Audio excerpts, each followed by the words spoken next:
Hello my beautiful people, I hope you are well. I am so excited to finally be doing this video. Allegedly. Allegedly. Allegedly. My people, my people, my people. So we are talking about Mkhwanazi. Yes, what actually is going on?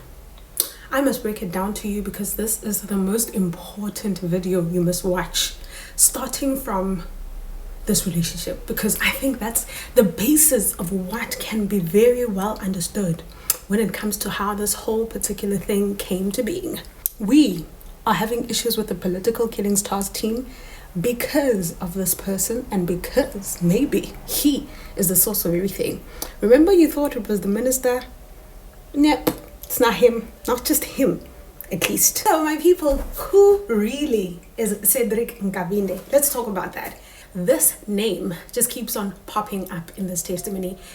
It literally leaks in shadows, literally behind the minister's office. But who is he really? Who truly is Nkabinde? Apparently we have heard from General.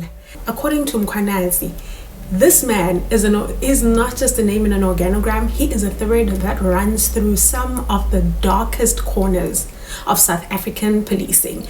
And during cross-examining my people, even the lawyers seemed so caught off. They seemed so caught off guard. They are asking questions. They definitely did not prepare for this. They are digging into a past that literally just keeps on unraveling, and so much is making sense. So the first connection, my people, is evidence tampering. Why are we tampering with evidence with Nkabinde?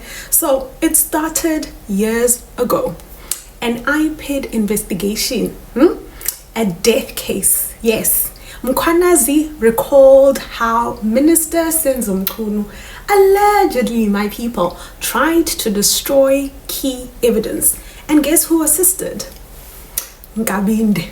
He was right there, not on the sidelines, my people. He was involved. That's where the connection actually begins. Yep, because not only was he assisting with policy, no, but it could be that he was assisting with a cover-up. Listen to this. We have the formation of the GNU, and we have the appointment of a new minister, Minister Senzo Mchunu. What was your response, if any, when you heard that he had been appointed as the Minister of Police? I did not respond to anything. I do not. Nkabinde is a former policeman. He left the South African Police Service as a junior member as an investigator, and was recruited by IPID, and he worked at IPID for many years, and then he left IPID, and he was unemployed after that. What was his rank in SAPS when he was at SAPS? I'm not sure exactly, but he was holding a junior rank. I think he was a non-commissioned officer, perhaps between the rank of sergeant and a warrant officer. But I'm speaking under correction. I'm sure if he's invited, he'll be able to give his profile. But he was one of the junior members when he left the service. And what was the reason that he left SAPS? I think it was greener pastures to go to IPID. It was a higher position that he applied for. So he became an investigator at IPID. Who headed IPID at the time? Mr. Robert McBride was the boss of IPID at the time. Did you know that Nkabinde has a relationship, or what was his relationship with Minister Mchunu, then Minister of Water and Sanitation? Honorable Chair and members, the Senior Counsel is asking me some of the things that he's asking are not necessarily my statement, but I will talk to it because I took an oath, although they are not here, but they can be investigated and proven to be correct. Honorable Chair and members, what the SC is asking me about what Mr. Nkabinde told me about how we got to know the Minister of Police, Mr. Senzo Mchunu.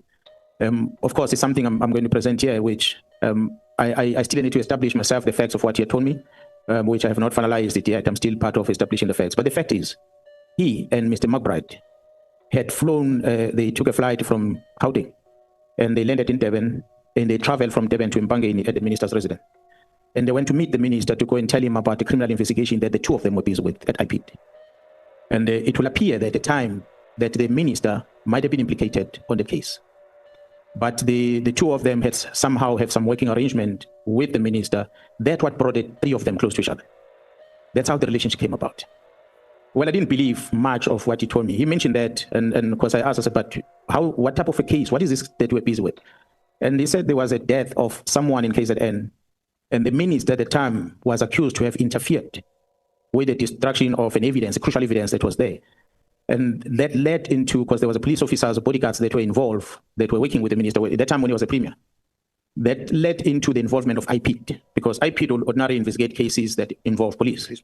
So that's how IPID came involved from that case, because there was a complaint of the police involvement on the wrong. So in the investigation, it led into some degree an act that the premier at the time have done wrong. That what made them to be close to each other. But as to the reason why they never arrested the premier at the time, I don't have the details of it. As I say, it's part of the things that I'm still making inquiries on, because he had not given me the case number at the time when he was telling me that. He just mentioned that that's how they got to know each other. The relationship started from there. To my surprise is that there's a one former chief of staff of the police, of the Minister of Police at the time, who also confirmed the same thing to me recently, not a few weeks ago. He said that Mr. Nkabinde shared the same thing with him. So that made me realize it means the relationship between him and the minister was formed out of an investigation that Nkabinde was doing. That's how they got to know each other. Because at the time, Nkabinde was not a politician, although of late I see him wearing political party t-shirts, but he was not a politician at the time. So it gets real. Let's talk about this part, the unemployment fixer.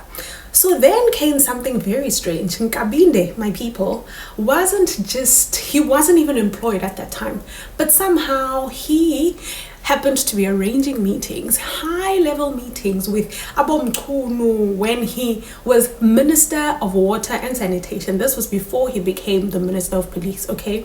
Now, Mkhwanazi said this plainly. He said he was not working, but he still had access. So he was not working, but he still had access. Why? How does an unemployed man move ministers around? That's not a job title. That's power without position. Clearly, there's a post. Listen to this. So when this phone call happened between you and Nkabinde, was Nkabinde unemployed? Which phone call, sir? To set up this meeting with the minister who was then Minister of Water and Sanitation, where you had coffee with the minister. You were invited to his house. Yeah, he was unemployed, yes. Nkabinde, when he took me to the minister. Yeah, Nkabinde was not working. So was that call coming from him, or was that a request that you made of him to go and meet with the minister? No, it's Nkabinde that wanted me, since I'm a provincial commissioner in the province and he knows the minister. So he wanted, after he told me how they got to know each other, they're very close, that he wanted to demonstrate to me that they are indeed close. So I drove with him and I didn't have a problem getting to the minister. So that's how I got to meet the minister. And what business did you have to discuss with the minister in your capacity as the provincial commissioner? No, nothing. It was just get to know the minister. I'm here. I'm a provincial commissioner here. I know that you're close to Nkabinde. He told me that you're close to each other. That's why we're here today. So other than that, there was nothing else. We just sat there and we talked general, and from there we left. So there comes a time where we talk about this unqualified chief of staff. How did he even get the job there? Things just keep getting worse and worse. When Mkhwanazi became police minister, my people, he brought Nkabinde with him. Let's go. Made him chief of staff, a role with a lot of access to everyone. Access to intelligence, access to strategy, access to personnel files, access to national security briefings. But Mkhwanazi did not mince his words. Yeah, he said he had no clue what the job entailed. He called me and asked me, listen to this. When did Nkabinde tell you that he was the chief of staff or was going to be appointed chief of staff? Yeah, he said the minister wanted him to be a chief of staff. He wants to appoint him as a chief of staff, and he had no clue what is a chief of staff.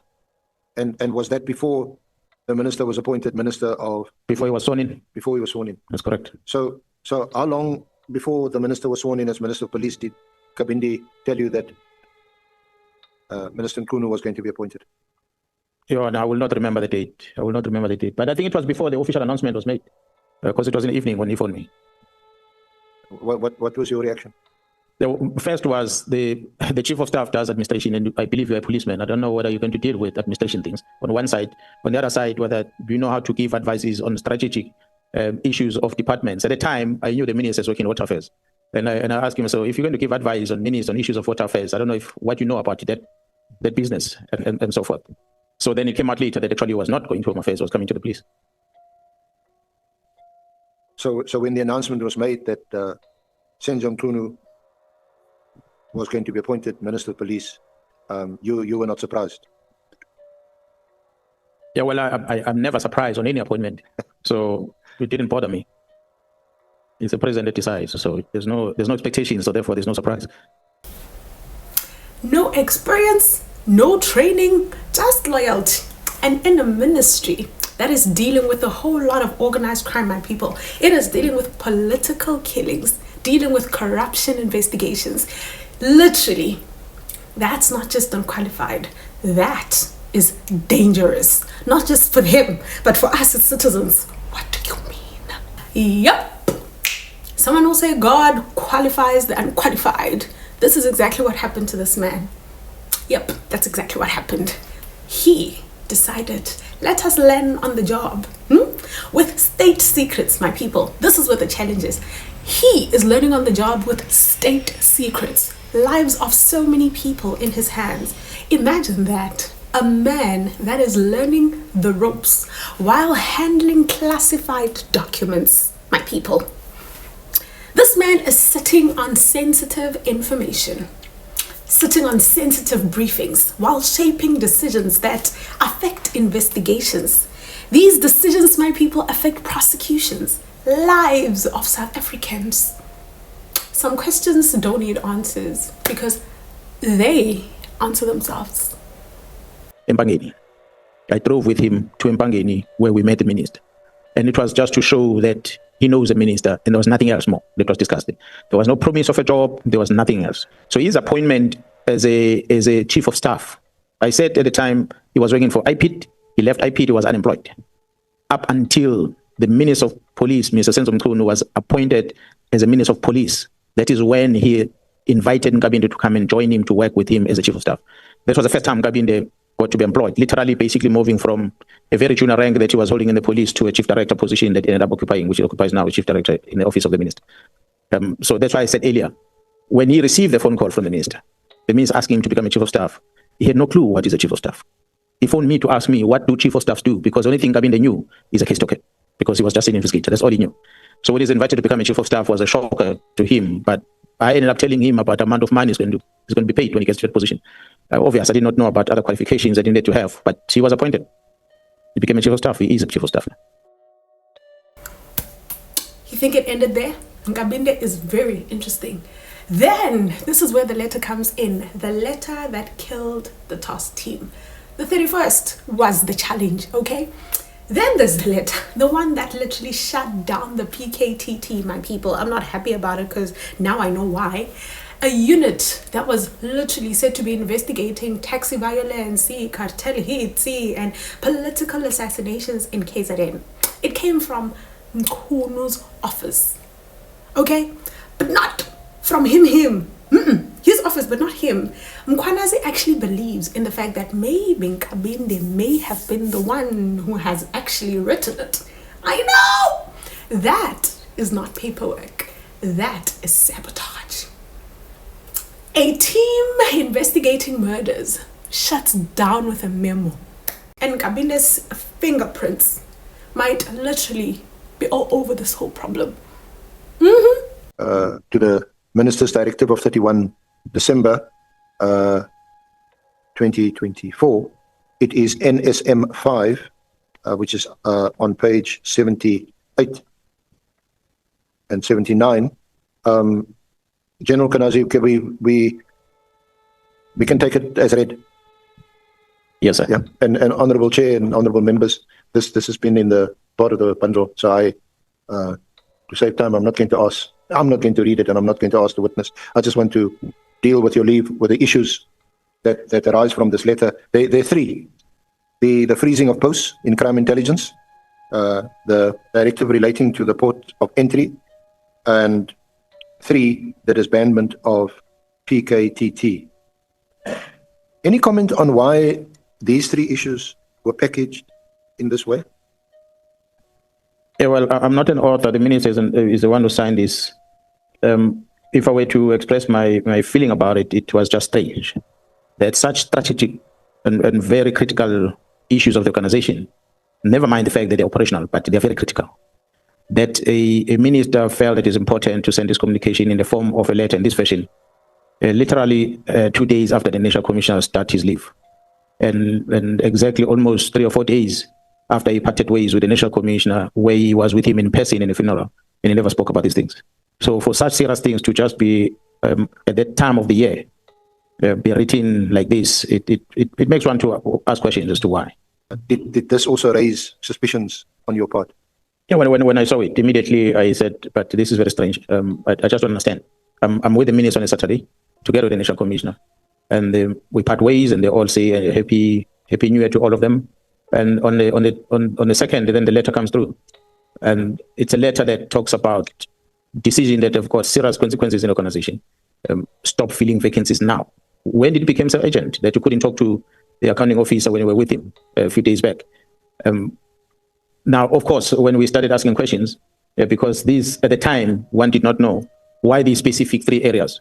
But as the time progresses, then we got to understand why, and it is that understanding of the why that ended up leading us into try and intervene in the manner that we did. But at the time, I felt it is important to use a shortcut because I got to meet the minister before he became the Minister of Police through Mr. Nkabinde.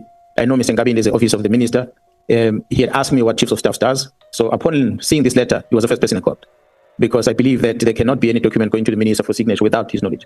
So I called him and said, Nkabinde, the minister signed a letter that says the following. Are you aware of this letter? And his response was, yes, I am aware of the letter. But according to him, the letter was going back and forth by whoever between the minister, whoever was drafting the letter and the minister. That made me believe that the minister is not the author. Someone else prepared this letter for the minister, and the minister signed it. Because Nkabinde's response to me was, after the letter was signed, after it going back and forth, then he was pressured to make sure this letter is delivered at the office of the National Commission on the 31st. So, and hence the letter was delivered. So this was from his words that made me believe that there's someone somewhere who influences the minister to do this. I think they were giving the minister wrong advice. I wanted to correct that. That's why I felt it's important for me to plead with Mr. Nkabinde that, can you, Mr. Nkabinde, if you are coming down to KZN, you must arrange a meeting between myself, you, and the minister, so we can sit down and talk about the implications of this.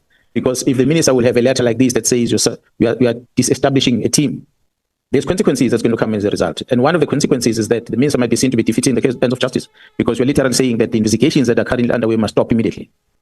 Yeah, well, it was his words when he said this letter has been going back and forth, but he did not say who is the author. When he said it's been going back and forth, being corrected, and after that, he was pressured to make sure the letter is submitted. From there, I concluded that someone else was behind this letter, and Nkabinde had to facilitate it to send it to the minister for signature.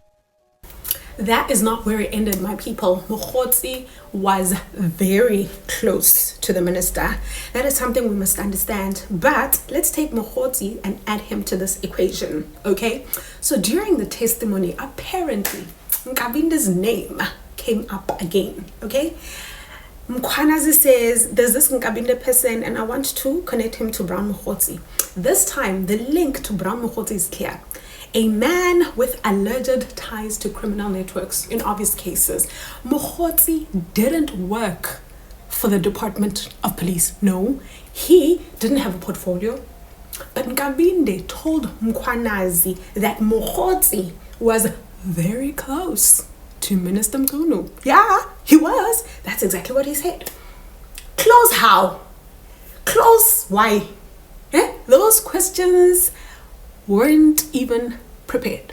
But once asked, they opened a door no one wanted to walk through, my people. On the day when I became aware of this, I couldn't blame Nkabinde on anything, because to me, he was honest to tell me that the letter was going back and forth, being corrected, and he was pressured to make sure that it's delivered at the Office of the National Commission. So I like to believe that, giving him a benefit of doubt, that on the day when this letter was drafted and subsequent to it being forwarded to the Office of the National Commissioner, he perhaps had no role to play with regard to the content of the letter, except to do the administration processes of it. The problem then came on the following day. So now, there was a recorded call. Now, Mkhwanazi apparently happened to have found out something very chilling, my people. A private conversation that he had with Nkabinde as brothers, as friends, because they know each other from back then, about the task team, about, the investigations that they were doing. He had been recorded. So Nkabinde was no longer a trusted person, but he was recording because clearly he was not playing for Mkhwanazi, he was playing for the other team, which is the minister. And not by accident, my people. He was instructed to record. This is what Mkhwanazi is saying, and then it leaked online, in public. definitely didn't leak because two people are having a conversation and we know the other person definitely did it. So who gave that instruction? We want to know who benefited from that leak. When the following day this letter or the content of my engagement with him appeared in the social media somewhere, that I threatened the minister of police with arrest and so forth, because I had said that if this is going to be implemented like this, the minister would be accused of crime, and that might end up bad towards the minister. So let's fix this. That was the exact same day when this letter was leaked. So unfortunately, the following day after talking to Mr. Nkabinde, the conversation between me and him was twisted somehow in the social media, but it landed in the social media. So then we had a conversation the following day where he said to me he believes his phone was somehow been tapped by someone was listening to our conversation and so forth. He did not share the conversation with anyone. So that's when I started asking myself questions about Nkabinde himself. Because I'm engaging with him the day before, the following day, our conversation is on social media. It made me realize that perhaps he's the one that leaked it. Honorable Chair members, I then am not going to talk much about what I became aware of most recently, that indeed Nkabinde was instructed to record me at the time. Instructed to record the conversation between me and him. So it means when I was talking to him, I was recording, and he would have shared that recording to someone. That's why that recording ended up in the social media the following day. The lawyer didn't have those answers ready. No, he didn't. But the implication was very clear. The implication is the fact that Nkabinde wasn't acting alone in this thing. He was taking orders, and we want to know from who. And forgive me if I'm offside, just tell me or ignore the question. But did I also understand that there's an allegation that when you spoke to Nkabinde, you had threatened the minister? I was warning Nkabinde that if this letter, with its content the way it is not withdrawn, and the work of the police in terms of investigation come to a halt as is directed by this letter, this is going to have consequences towards the minister. Because the minister has got no jurisdiction in stopping a criminal investigation that is running. So this letter is literally saying that this team must stop with immediate effect. Well, I'm not quoting verbatim, but it is basically, the task team be disestablished immediately. Those are the words. So if you are saying that, you are saying, if the case is in court, stop working. If the case and investigation stop working, just stop everything at once. That's the consequences this letter has. So I was warning Nkabinde that you better make sure that you and the minister sit and talk about this. Because I don't know what is the circumstances that led into me signing it, but the implication of the letter will land the minister in trouble. So it was there that the following day, which appeared on social media as if I threatened the minister when I was communicating with Mr. Nkabinde. So did you see either the whole or part of your discussion on social media yourself, or was this reported to you by someone what is this that appeared on social media, and you then saw it? Yeah, well, I saw the communication. I cannot remember how it came to me, but I saw the communication of what was out there that was spread. So did you speak to Nkabinde either on the 3rd after this appeared on social media or afterwards? Yeah, we've been talking. Afterwards, we've been talking up until most recently. I think after my press briefing, then we pass each other now. We don't talk to each other. But what has come from your discussions or talks with him? He appears certainly, with respect from what you're telling this honourable committee and us, that he seems to be a central figure in all of this. In all of what? Well, the letter, and you say that he knew there was a toing and froing of the letter. He also told you that he was pressured into getting the letter out on the 31st of December, on New Year's Eve, which in itself sounds, I don't think one needs evidence on this. It sounds really odd that on New Year's Eve, such an important document is released. So I'm asking about his central role in this, his appointment as Chief of Staff, when according to you, he's not even qualified for this role, doesn't have the qualifications. I must confess, I don't know what the qualifications might be, but I suppose we can look that up on the public service regulations, what it entails. But it sounds to me that he wasn't quite qualified for the job. So that's why I'm asking you to comment on that proposition, that he seems to be quite a key figure in all of this. Honourable Chair and honourable members, it sometimes can be dangerous to express your opinion about something that you don't have facts on. Since S is asking me my impression I have is that Mr. Nkabinde was recruited or was appointed by the Minister Chief of Staff, and he had no clue about what Chief of Staff does. So he had to adjust in the office. He had to learn as he was going. That's why I know that the other former Chief of Staff at the office of the Minister can come here and testify that he also phoned him and seek advice as to what does Chief of Staff do. And he also had to coach him about what Chief of Staffs are doing. And so he had to adjust as he learned as he was going. And I think that's why even he started learning politics, because he was never a politician. So I see him today with T-shirts of political parties. which I don't think he even understands what it takes to be a politician. So he adjusted as he was going along to please his boss. Who really is Cedric Nkabinde? Let's tell the truth. He is a fixer, he's a loyalist, a man with access, but no accountability. Someone who moves between ministers, commissions, and scandals in actual fact.